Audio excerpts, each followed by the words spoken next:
কানাইঘাটের একটা রোড মাত্র, যেটা হচ্ছে গাজী বুরহানুদ্দিন রোড, চলাচলের বিলকুল অনুপযোগী। আমি চাই জরুরি ভিত্তিতে এই রাস্তা মেরামত করে চলাচলের উপযোগী করে দেওয়া হোক। জেড ফোর্সের একজন তরুণ সেনা অধিনায়ক হিসাবে আমি আপনার এলাকার 4 গ্রাম এবং 8 গ্রাম দখল করেছিলাম। আপনাকে সংসদে দেখতে পেয়ে খুবই আনন্দিত হয়েছি। আপনার সময় 3 মিনিট বাড়িয়ে দেওয়া হলো। 3 মিনিটে আপনার বক্তব্য শেষ করুন। এখন পর্যন্ত জকিগঞ্জকে প্রথম মুক্তাঞ্চল হিসাবে সরকারিভাবে ঘোষণা দেওয়া হয় নাই। এই এলাকার উন্নয়নের জন্য আমি সুপারিশ করছি। ধন্যবাদ। পরবর্তী বক্তা মোহাম্মদ আবুল হাসান, 233 সিলেট 5। মাননীয় স্পিকার, আপনাকে ধন্যবাদ। আমি প্রথমে মহান আল্লাহর শুকরিয়া আদায় করছি, সাথে সাথে আমার নির্বাচনী এলাকা। মাননীয় সদস্য, আপনার সময় 5 মিনিট। মাননীয় স্পিকার, আমি মনে মনে ভাবছিলাম খেলাফত মজলিসের একমাত্র নির্বাচিত প্রতিনিধি আমি। আমার দিকে আপনি সদয় দৃষ্টি রাখবেন, আমাকে একটু সময় বৃদ্ধি করে দিবেন। আশা করি পরিশেষে আমার সময় বৃদ্ধি করবেন। ধন্যবাদ মাননীয় স্পিকার। মাননীয় সদস্য, এই সময় দেয় আপনাদের হুইপেরা। মাননীয় স্পিকার, অ্যানাউন্স করি সময়টা। আমি মাননীয় স্পিকার, জি বলুন। আমি এমন এক এলাকা থেকে নির্বাচিত হয়ে এসেছি যেই এলাকাটি জকিগঞ্জ এবং কানাইঘাট। এই জকিগঞ্জ সর্বপ্রথম পাক হানাদার থেকে মুক্তি লাভ করে 21শে নভেম্বর, এবং ওই 21শে নভেম্বর বিকাল 4 ঘটিকার সময় শহীদ রাষ্ট্রপতি জিয়াউর রহমান সাহেব করিমগঞ্জ হয়ে এই জকিগঞ্জের কাস্টম দিয়ে জকিগঞ্জে প্রবেশ করেন, এবং জকিগঞ্জে প্রবেশ করার পরে এই জকিগঞ্জে মুক্তিযোদ্ধা যারা ছিলেন ইনাদের একজনের মাধ্যমে ওনাকে শালটিকর পর্যন্ত পৌঁছে দেওয়া হয়। অতএব দুঃখের সাথে বলতে হয়, এখন পর্যন্ত জকিগঞ্জকে প্রথম মুক্তাঞ্চল হিসাবে সরকারিভাবে ঘোষণা দেওয়া হয় নাই। আমি আপনার মাধ্যমে এই আবেদন রাখতে চাই যে অনতিবিলম্বে জকিগঞ্জকে প্রথম মুক্তাঞ্চল হিসাবে ঘোষণা দেওয়া হোক। মাননীয় স্পিকার, সাথে সাথে 22শে নভেম্বর কানাইঘাট বিজয় হয়েছে হানাদার বাহিনী থেকে। এই যুদ্ধে আপনি নিজে অংশগ্রহণ করেছিলেন। আপনি কিন্তু কানাইঘাটের দিকে ভারত থেকে ঢুকে আপনি 8 গ্রাম আসছেন, তারপরে শালুটিকর হয়ে আপনি হরিপুর গেছেন।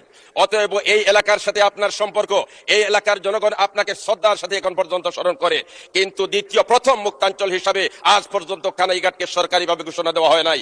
অতএব আমি আশা রাখবো জকিগঞ্জকে প্রথম মুক্তাঞ্চল এবং কানাইঘাটকে দ্বিতীয় মুক্তাঞ্চল হিসাবে ঘোষণা সরকারিভাবে দেওয়া হোক। মাননীয় স্পিকার, আমি একজন আলিম, মুফতি। আমাদের রাজনীতির ইতিহাস সবচেয়ে প্রাচীন। আলেমদের রাজনৈতিক ঐতিহ্য 1000 বছরেরও বেশি পুরানো। স্বাধীন বাংলার 500 বছর মুসলমানদের সরকার এদেশে কোরআন সুন্নাহর আলোকে রাষ্ট্র পরিচালনা করেছেন। 1203 সালের 5ই রমজান বৃহস্পতিবার বাংলায় মুসলমানের স্বাধীন রাষ্ট্র কায়েম হয়। 1757 সালের 23শে জুন পর্যন্ত এই দেশে মুসলমান শাসক মুফতি আলেমদের নেতৃত্বে যত্ন ও ভালোবাসায় উন্নত সমৃদ্ধ হয়।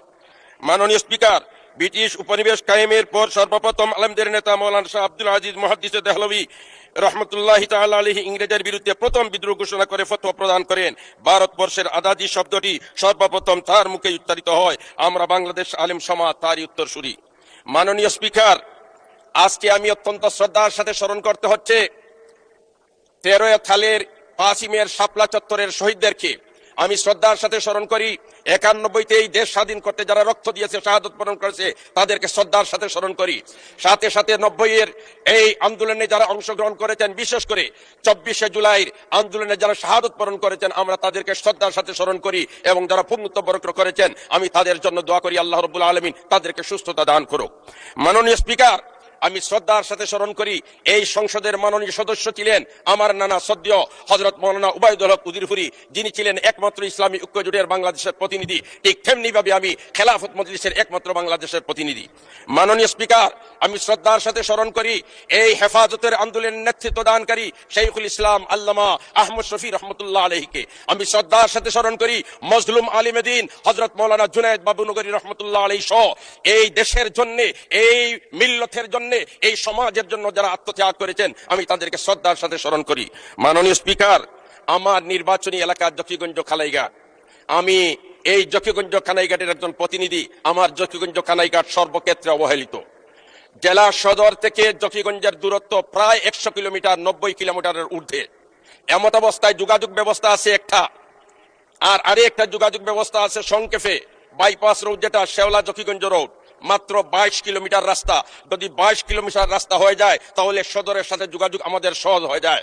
কিন্তু আজ প্রায় 11 বছর যাবত এই শেওলা জকিগঞ্জ রাস্তা যোগাযোগের বিলকুল অনুপযোগী, গাড়ি চলার কোনো শক্তি নেই, কোনো সুযোগ নেই।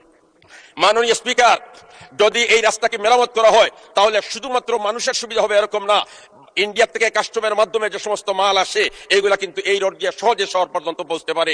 এই রাস্তা ভাঙ্গা থাকার কারণে এই সমস্ত সুযোগ থেকে আমরা বঞ্চিত আছি। মাননীয় স্পিকার, ঠিক তেমনি মাননীয় সদস্য, আপনি বীর মুক্তিযোদ্ধা Z force commander major Ziaur রহমানের বীরত্বের স্মৃতি বিজড়িত জকিগঞ্জ কানাইঘাটের জনপ্রতিনিধি। 22 নভেম্বর তারিখে জেড ফোর্সের একজন তরুণ সেনা অধিনায়ক হিসাবে আমি আপনার এলাকার 4 গ্রাম এবং 8 গ্রাম দখল করেছিলাম। আপনাকে সংসদে দেখতে পেয়ে খুবই আনন্দিত হয়েছি। আপনার সময় 3 মিনিট বাড়িয়ে দেওয়া হলো। 3 মিনিটে আপনার বক্তব্য শেষ করুন। মাননীয় স্পিকার, কানাইঘাটের একটা রোড মাত্র, যেটা হচ্ছে গাজী বুরহানুদ্দিন রোড, চলাচলের বিলকুল অনুপযোগী। আমি চাই জরুরি ভিত্তিতে এই রাস্তা মেরামত করে চলাচলের উপযোগী করে দেওয়া হোক। ঠিক তেমনি ভাবে নদী ভাঙ্গন, আমরা জানি বাংলাদেশ নদীমাতৃক দেশ, নদীর এই পার ভাঙ্গে সেই পার গড়ে এটা নদীর খেলা, কিন্তু আমার জকিগঞ্জ কানাইঘাটের বেলায় খেলা নয়, বাংলাদেশের মানচিত্র সংকুচিত হয়ে আসছে।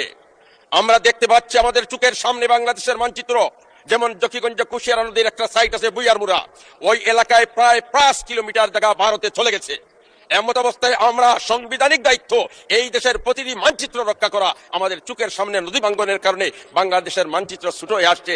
এজন্য জরুরি ভিত্তিতে মানচিত্র রক্ষা করার জন্য এই নদীতে ব্লক ফেলে স্থায়ীভাবে ভাঙ্গন প্রতিরোধের ব্যবস্থা করা হোক। মাননীয় স্পিকার, আমরা যদি শিক্ষার দিকে তাকাই তাহলে অনেক আমরা পিছনে। আমরা জানি আজকের ছেলেরা, আজকের মেয়েরা, আজকের শিশুরা আগামী দিনের ভবিষ্যৎ। স্কুলে সাবজেক্ট আছে কিন্তু ওই সাবজেক্টের কোনো শিক্ষক নেই। শিক্ষক না থাকার কারণে এই সাবজেক্টের অভিজ্ঞতা ছাত্র অর্জন করতে পারছে না। এজন্য আমি দেখতেছি এইভাবে যদি চলতে থাকে তাহলে আগামী আমাদের জন্য অন্ধকার হয়ে আসছে।